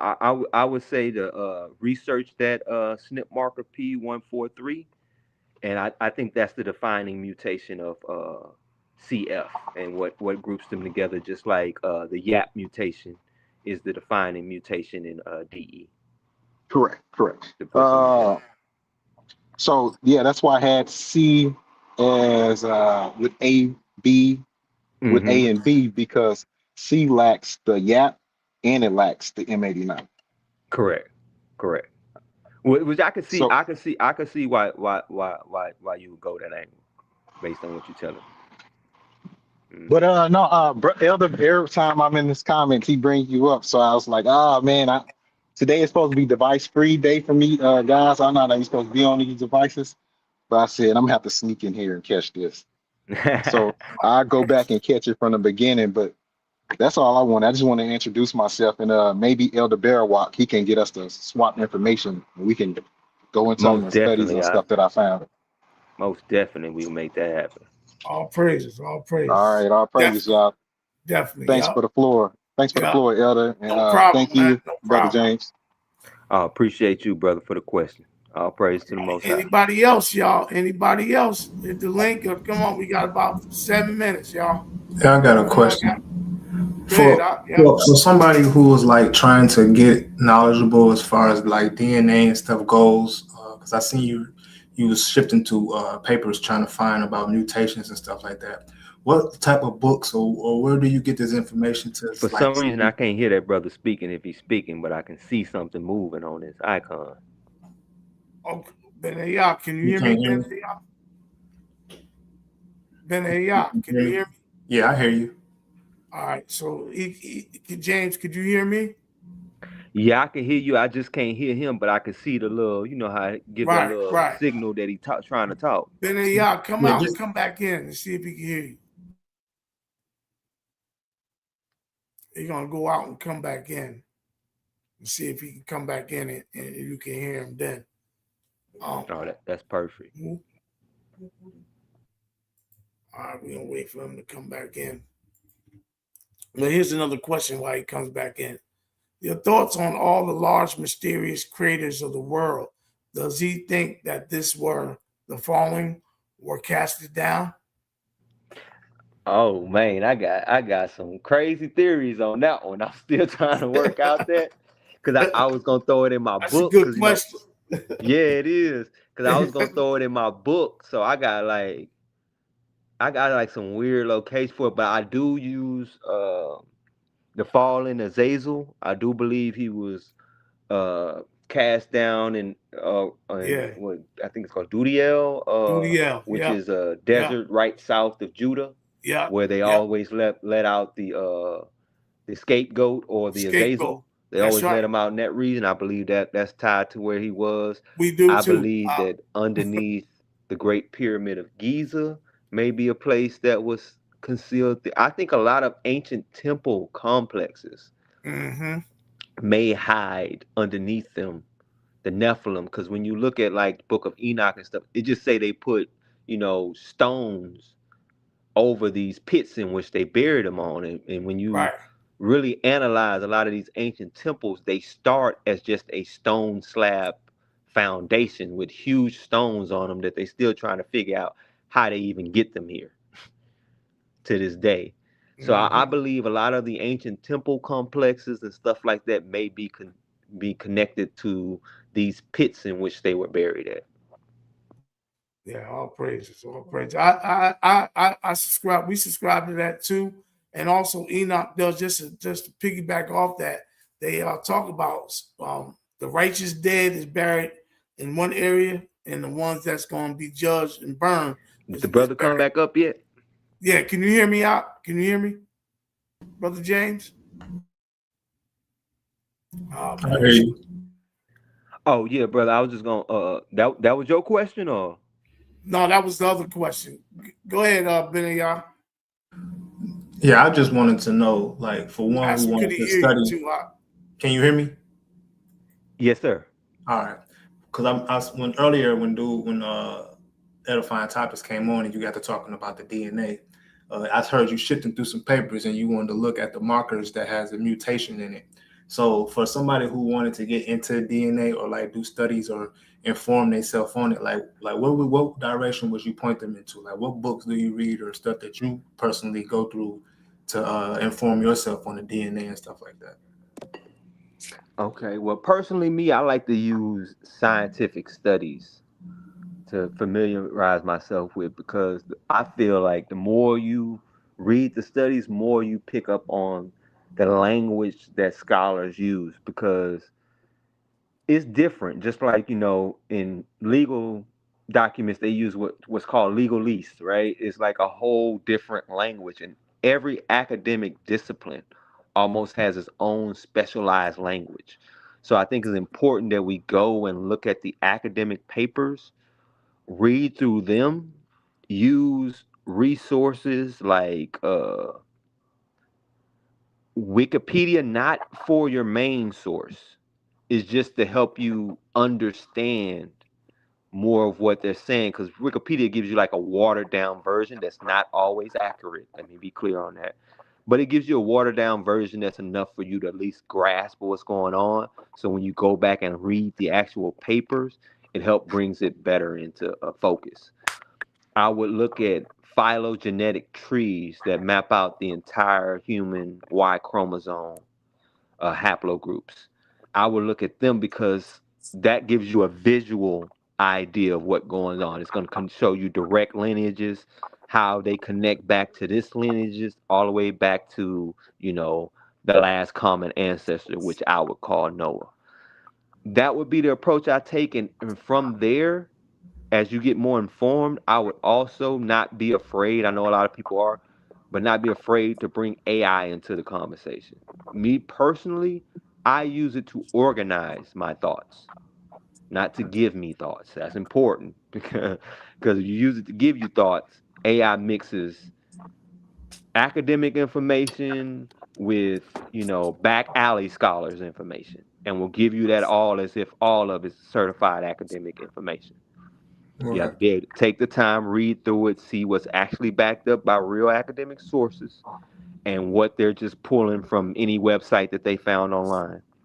But AI is best for breaking it down to you in everyday terms, right? If you give him what you're studying, you can quote it directly from the paper and be like, I don't quite understand what it's saying. It's going to go back.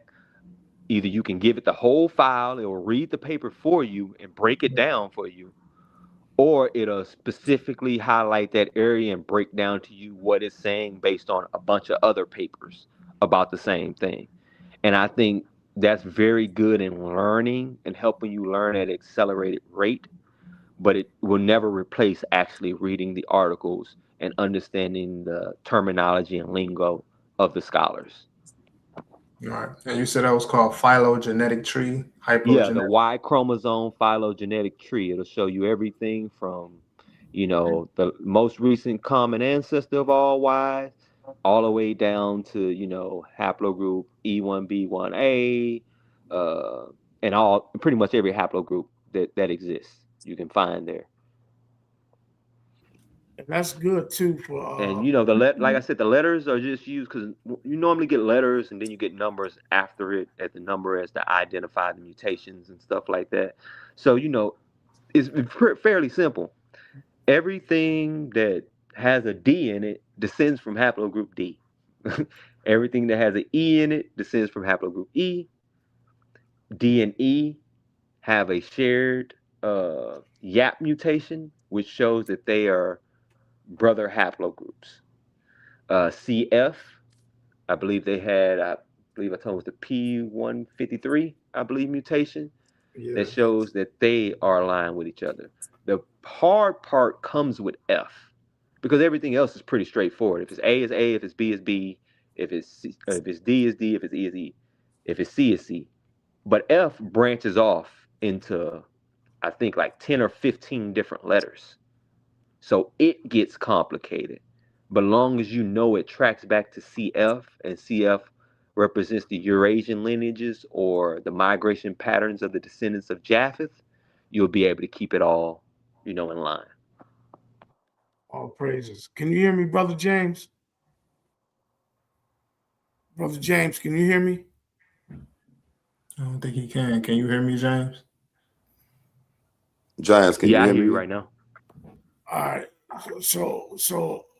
Can you hear me though? All right, Now, if Benny. anyone else spoke, I didn't hear them, but I heard All right, you. Benny, y'all tell him I'm leaving out and come back in, and then I'll get you, brother. That's waiting. Just give me a minute, Michael Brews. 1 second. Benny, I'll let him James, know. he said he got to go out real quick to come back in because you can't hear him. Okay, no problem. I'll be right here. So you said you tracing the E and the F back. So we looking for that E and that B and that A. So for somebody who's E1B1A, we tracing that it's all gonna line back to who's the originators of the E and the B and the A. Well, no, it's just gonna go back to E. Like the way the phylogenetic tree works, which it has a lot of Testing 1, 2, hypothetical 3. haplogroups in it, Mm-hmm. but they consider every haplogroup technically descends from A. But what they do is they set up hypothetical mutations to explain it, right? So every haplogroup is seen to originate with A00, let's say. But then they'll have like a BT mutation, right? That they can't find anywhere in archaeology. They just made it up to explain it for the model. The BT mutation branches A to B and CFDE. So the BT mutation is the father of the B mutation and becomes the father of the CF and DE mutations as well. Then from BT you get B, then you get CT. My bad. And then from CT you get the branching of CF and DE. So when you get E, you're just looking at the first letter. There may be other letters in there, but you're just looking at that first letter. So that E in the E1B1A represents what branch it comes from. It comes from the branch E lineage. Right. And I believe that, the DE lineages descend from Shem. And when you look at the D, which also has the YAP mutation that shows that they're brothers, you're dealing with, the ancestral populations in Japan, which are actually your brother populations that would descend from Shem as well as you, as the E. But they Japanese look nothing like you. You know what I mean? So it's just the DNA can show us things that we wouldn't see from first glance. Like anyone who saw me would never guess that I would be R1B lineage. Yeah. They would think I'm E1B1A like most, African Americans, quote unquote African Americans are. But when you do the research, you find out, well, it's going to be about 30% of us that descend from these Europeans who came in and did what they did to make us. You know what I mean? It wasn't always the woman's choice, let's say. Can That's you hear me, gonna Brother happen. James? But like I said, you got correlations in the Bible that show that outsiders come in, mate with the women. Those children are no longer considered Israelites. It's just that they have another branch of their family, let's say, that doesn't trace back to Abraham, Isaac, and Jacob. Okay. I heard you, Well, yeah, Barawa. so Can you hear I don't me? want to hold it up. I was gonna say the elder having some problems with the hearing or whatever. I don't think you can hear him. So we got a brother on here, Michael Bruce in the hood. We'll go. Oh yeah, that's my bro. That's my That's big your bro bro? right there. Okay. Yeah. Shalom, Can y'all hear Mikael. me? What's good, bro? Yeah, I hear you. Oh man, Shabbat Shalom, man. Shabbat Shalom. Shabbat shalom, I bro. just, man, I can't hear I'd like to say, Mikael either. Let me go out and come back in. It might be me. You can't hear him either? you No, I can't hear can't hear me? him or Elder. Oh, okay. Well, it might be. Well, yeah, James, go out and come back in so we can see what's going on. Michael, can you hear me though? Michael? I hear you clear. Okay. All right. So What about everybody else on stage? Can all y'all hear us? Hold on. He's coming back in now. I can hear everybody. Okay, good. It's definitely, I think it's dealing with if people still got one of the, like say, I clicked on y'all on my phone, but I'm watching it on the TV. So I mute the TV. But when the other window was open on the phone, it told me to bag back out because of my Right. camera and mic. So it might be what's going on with some people. Brother James, can you hear us now? Yeah, I hear both of y'all loud and All clear. right. Go ahead, my brother Michael. Floor is yours. All right, I'd like to first of all say Shabbat Shalom to all those that observe today as the Shabbat. Elder Barawak, everybody on the panel. And yeah, interesting conversation. I caught it late, and I'm glad I did, because I didn't go to the sanctuary today for Shabbat. I had to stay home, so I just was looking for something to watch, and then it popped up, James, and I saw an interesting title. I said, man, I ain't heard my brother Yaakov. I'm gonna call him by his name, James, in a minute. You know, this is my old war machine, brother. We go back. We was beating up comedics when it wasn't even famous. Yeah, I was around. Yeah, when it first kicked off. And this the funny thing. I used to kind of indiffer with James on going too far into the DNA stuff. You remember that stuff, James? We used to have them conversations. Yeah. Remember we had a whole night fall out. Man, got it in for a whole night. But you know what? Over the years, I understood what you was doing, and even I've let brothers. Well, I ain't gonna say I let, but the Most High let brothers, even from my camp, start integrating certain things because I saw you wasn't careless with it. Y'all know when you get to dealing with DNA, genetics, biology, and all of that, some people would take it and they'll go too far with it to the point where basically they cancel out prophecy, oral tradition, archaeology, linguistics, which James don't do. He don't do that. So he didn't wind up careless with it. So now he can actually make a better argument using that. So I got to give you your kudos on that one, because you know, for a couple years I was like, man, it's gonna get a little murky.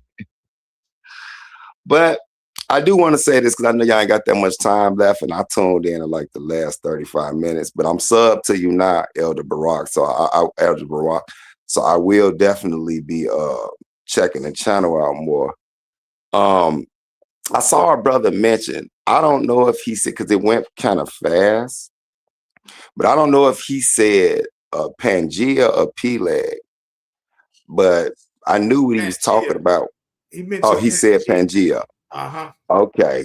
So with that being said, I got a question for James, even though he kind of answered it. I just want, matter of fact, this for everybody. What y'all think about this?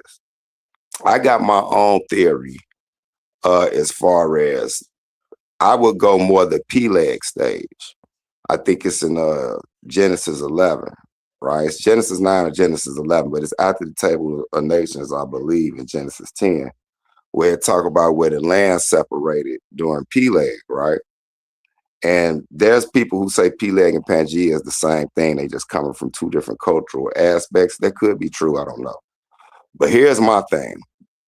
I look at even today, when there's like a typhoon or a tsunami or something like that on these islands, the islands actually shift. They prove this. Now you got to think to yourself, if that tsunami, hurricane, earthquake, or whatever can shift the landmass, and that only goes on for a number of minutes, imagine if it rained for 40 days and 40 nights. And then the scripture's telling you it's coming from the top and under the sea. See, people forget water was coming up from them volcanoes under the sea too. Genesis when you 7. read, yes, sir. You know your thing. When you read Torah in depth, it let you know he was making sure when he flooded, it wasn't gonna be like no regular rain. It's 40 days and 40 nights. So where they get tricky at is when modern science talk about it. Well, some groups, they try to move it away from the Genesis story, so they make it thousands of years old or millions of years old. But no, I believe if something can happen for some minutes and shift the whole landmass, I know something that happens strictly straight for 40 days and 40 nights would have definitely probably separated them place. So that's just my theory. I ain't getting too deep on it, but I just want to see James and y'all outlook on that. And with that, I'm gonna mute it. Well, you know, like I said earlier, my only issue with the hydroplate theory when it came to to that was the speed at which, the plates moved away from each other. Because at the speed in which they gave, like I said, the oceans would have boiled over. It wouldn't be no more water on the earth. Yeah, you probably would have got rain for a bunch of time, a long time, but that boat wouldn't have been floating on no water. But if you slow that down and make it like a decrease where it could have started off a little bit swift, but decreased over time to what we got today, which is I think like 1 centimeter a year, then you're dealing with something much more reasonable. To the point about Peleg, it was always my understanding, which I'm not saying is right, that the separation that happened during the Peleg was more in line with the languages separating from each other and the people being sent off to their separate directions than necessarily the land. Again, I'm not saying I'm right. The brother could be absolutely right, but that was just my You understanding. on point with that. Yeah, see, and I'm glad you said that. I actually connect them both together. Mm. Yeah, I don't believe it's one without the other. I think both is true. I think, the reason the whole table of nations was put there is because there was a split in the land. Now that don't mean that they had to catch boats necessarily. Because like you Mm-hmm. say, everything would have happened gradually over time. But I think that's when the split started happening. And so the families from Brother Japhet, Shem, or Ham, wherever they went, Mm-hmm. it would have been like a gradual split. So yeah, with the languages and all that. So yeah, that's why I asked, because it's not something that I would make a doctrine out of. It's just something I like to bounce people's thoughts off of. But yeah, that's a good point. I would say this though, an event like that took place, which I believe is what caused the ancestors of Abraham to leave what I believe they were in the Indus Valley before that, and they came from the east and settled in the plains of Shinar. What happened was an ancient earthquake. Now, I think it's Mohenjaro, something like. I gotta remember, do my research on it and get the exact name. Uh, Harappian, that's what it is, the Harappian civilization. They were there, and a earthquake happened, which took a river that used to go right alongside their settlement and moved it to like kilometers away, took a whole new path, which completely destroyed the settlement because now they don't have any water no more to take care of their crops, their animals, and stuff like that. So all the people up and moved. And then when you look at like ancient things they find in which we're talking about in Mesopotamia, not in Turkey, that we find that they actually have items that connect to that ancient Harappian civilization, showing that at minimum there was some type of trade or something going on.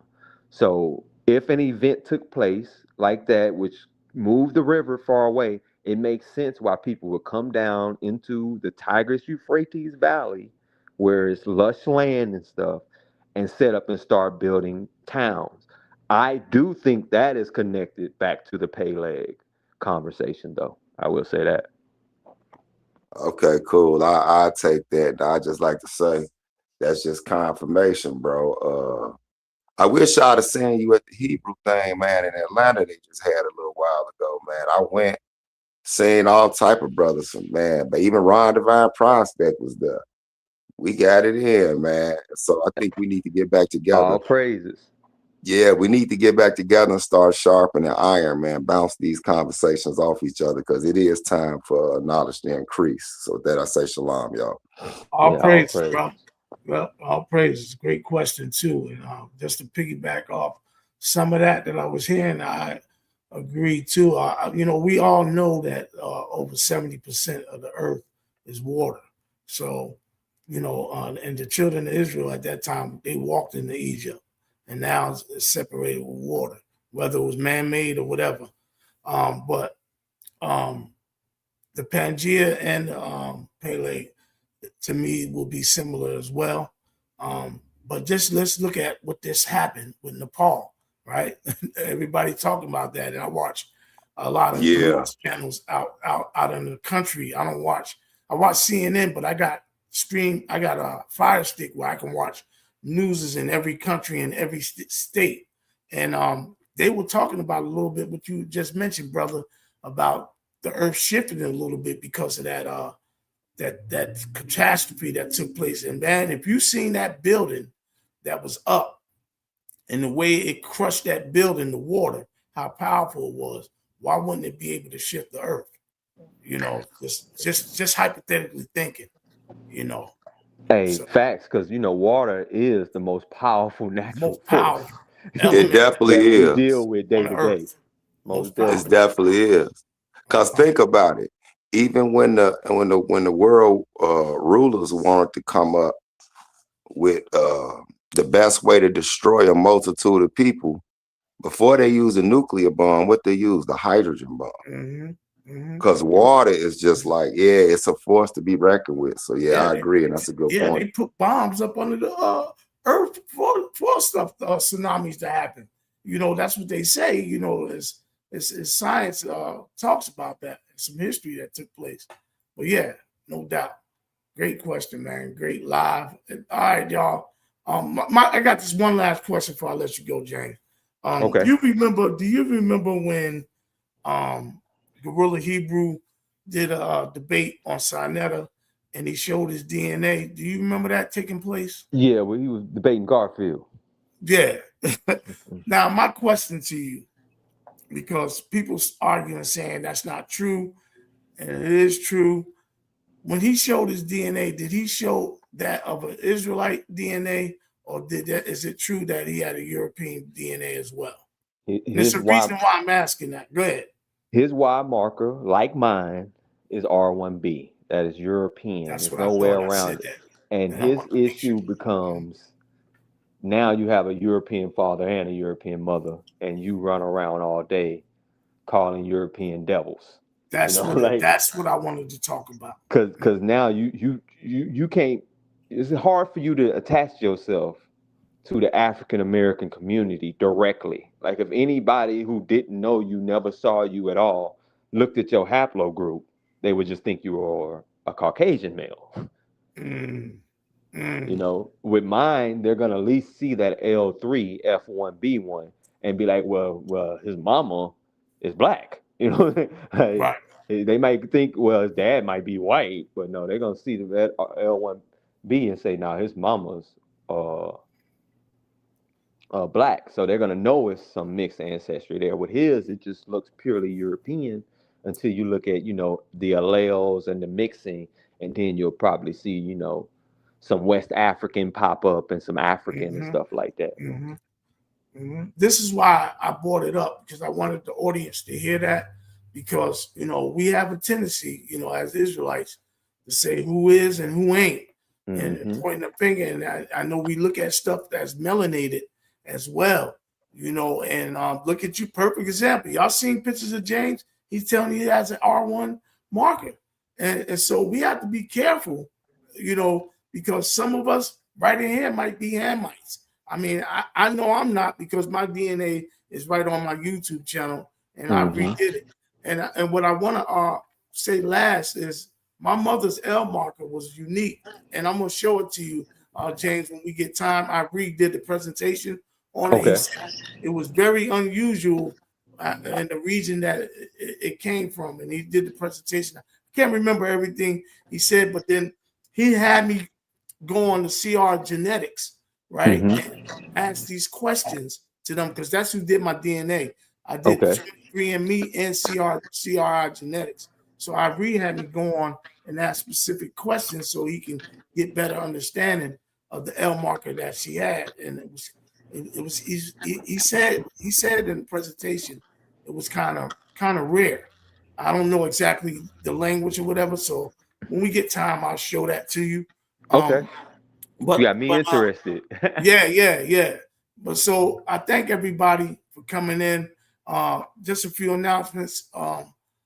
Tomorrow I'm going to be doing a 26-minute video on this sister that I ran across, dealing with the shore names and how important the shore names are of our government names, and how it connect to the transatlantic slave trade. So I'll be doing that tomorrow at 12 noon. If anybody interested, it's not going to be a long video. I want to introduce her channel to everybody. This lady, I was just watched 2 videos, and I was I was gone, and I already knew about the shore names because I read books about our history. But it's very informative, and I encourage everybody to be on for that. Also, the 2027 Passover meeting tomorrow at 6 p.m. We'll be meeting together. I'll send the links out for that.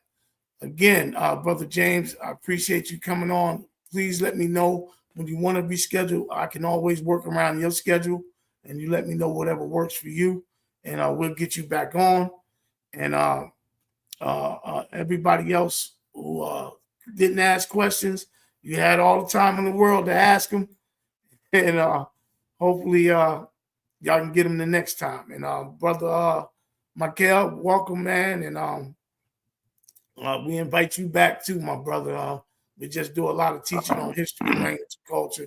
I'm a history addict, so I'll definitely be back. So let's end it with a funny, because James, Jacob, anybody know me, know how I get down. I'm sitting here listening to this. You telling me you got some European in you that much, James? I'm thinking of that Dave Chappelle show where he was the judge, right? But they had the little white defendant, but they had flip roles. And you know what I say to you? You big lip beast. Hey, all right, y'all. Shalom. All right, my brother. Shalom, shalom, Hey, shalom. if I could say one more thing, Elder, before I go ahead and close it, I want to say, hey, that brother Mikael Ben Israel, Hebrews in the Hood, has a story to be heard. I really think, Elder, you should interview this brother. This brother got a background that I think would blow a lot of people's minds if they heard that story that this brother has. All praise to the I'm Most. gonna give you my email. I'll put my email in the chat, my girl. Just reach out to me, and I'll give you my phone number. We can talk and build, man, and maybe we can. You said you a part of a community. What's the community you part of? I'm out here, of course. Brews in the Hood. People think it's all a camp, but it doesn't bother us. What you? Yeah, Brews in the Hood is my that's our music. That's our music thing. So we got a rap group out there. Y'all probably heard them, Brews in the Hood. I founded that group. Okay. It all came from my original what you call it, media on YouTube when I was active, which I'm about to get back active, which was Hebrews in the Hood. So that's all that part. But my ministry as well as a Jericho, and the camp I'm from is ICOJ, Israel Church of Jesus. We got we out there in Gary, Indiana, Hammond, Indiana, and we got two schools. We got a daycare center, kindergarten through 12, and all that type of stuff. So I'm definitely super active, Joe. Y'all not in Cincinnati though? Y'all not in Cincinnati, Ohio? Yeah, we do. Yeah, we got ICOJ in Cincinnati. That's what we got one. Okay. Yeah. I think I know we the same one. I think I know a brother that passed away though, Moray. That was we've had it. We've been taking some L's a little lately. We've had a few brothers pass away. I think I know a couple of brothers that I met some years ago in Clubhouse, I think. Yeah, you got it right when you said Cincinnati. We had like I think we got about, because I used to be with the IOG, they all over the world, but with ICOJ, I think we in like I want to say about 18 states, about 19 states right now. Yeah. But yeah, man, definitely talking about linking up, man. I know some of us have our differences and doctrines, but at the end of the day, we still brothers. Especially we believe in the New Testament, man. I mean, most definitely, a lot of stuff is going on now. A lot of our people are leaving the New Testament, going to Torah only, man. Yeah, we got to continue to pray for them for that, man. Look, yeah, man. We can. Cats hide the thing, and I'm keeping short because I know you're trying to end, but James will tell you this. A lot of brothers know it. We have events every year, and we invite brothers from every camp to our New Year's ball and to other things, because we know how some camps are. They've had beefs with each other, so they may not come to your feast. But when you do stuff like secular stuff, like the New Year's ball, right? We do the real New Year's. You know what I'm Right. saying? Spring. According to ABIB, right. Right. And when we have them, you have brothers from what you would call the One West camps there, the cultural camps, the Chicago-based camps. And we just done got to the point now where ain't nobody sitting there banging on names, you know, whether it's Yeshua, Yahushua, Jesus Christ, Yeshua. Yeah. We just passed that, right? I mean, you can still believe what you believe, but when we coming together, that's really what we do. And we've never had no issues. Like, it always grow big and big. We even had ISUPK come to, you know, they don't go to no other camps. Yeah. Yeah, they came to a couple hours just early this year. You know what I'm saying? People were shocked. I'm like, man, I done had HOI, AOC, brother, all type of camps. So LOI, yeah. I got so a homie that's top dog at HOI. Yeah. Yeah, most definitely, bro. Yeah, because in the end of the day, we all ambassadors of Christ. Like you said, we believe in the New Testament. We messianic. So we gotta put some of that to the side. We'll deal with the rest of it later. That's right. For sure. That's right. All praises, man. All praises. All right, y'all. Definitely thank everybody. Thank you, Brother James. Make sure you reach out to me and let me know, man.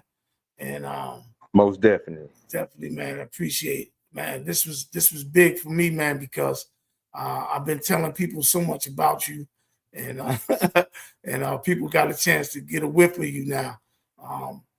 So all praises to y'all for that, man. And with that being said, family, I love y'all with a pure heart. And this is one of my favorite songs I play at the end. And it's always asking why. Why? Shabbat shalom, family. Everybody got advice, but where they life headed? Everybody got an opinion, but where the fruit? Sometimes you gotta stop and ask yourself, why we keep following people that's lost? Why we keep paying every emotional cost? Why we keep calling wrong the new right? Then wonder why we can't sleep at night. Why we copy broken family trees? Then cry to heaven, Lord rescue me. Tell me why we let Hollywood teach us love when most of them can't keep nobody to hug? Why we call marriage just another game? Then wonder why our children carry the pain. Everybody say do what make you feel good, but feelings change, character should. Grandma told us stand on what's true. Now everybody following whatever social media do. A house divided can never stand. Now everybody asking where the real men. Everybody talk, few people build. Everybody shout, few people heal. Everybody know, but nobody listen. That's why so many lives still missing. Why we keep following people that's lost? Why we keep paying every emotional cost? Why we keep calling wrong the new right? Then wonder why we can't sleep at night. Why we trade wisdom for temporary fame? Then blame everybody, but never change. Why we ask broke folks how to build wealth, ask sick minds how to find health, ask lonely hearts how to love somebody. Then wonder why everything fall apart. Stop borrowing maps from people that's lost. Some roads ain't worth the price they cost. Misery still love company, but purpose loves responsibility. If they keep drowning, don't let them convince you to jump into. Maybe the answer ain't everybody else. Maybe it starts with ourselves. Maybe the Most High been calling all this time, but the world too loud for us to hear His voice. Why do we keep choosing broken over whole? Why do we keep standing our very soul?